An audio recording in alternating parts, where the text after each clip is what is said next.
That's about it. There's a lot of people come to see birds and try to look for the hippos. Never really see too many hippos.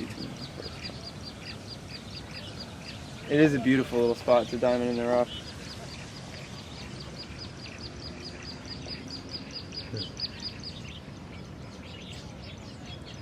And I mean, the staff that works here know every technical term for every plant on this entire place. So it's interesting. You learn a lot. It's a mongoose. There's mongoose everywhere. They'll steal your lunch.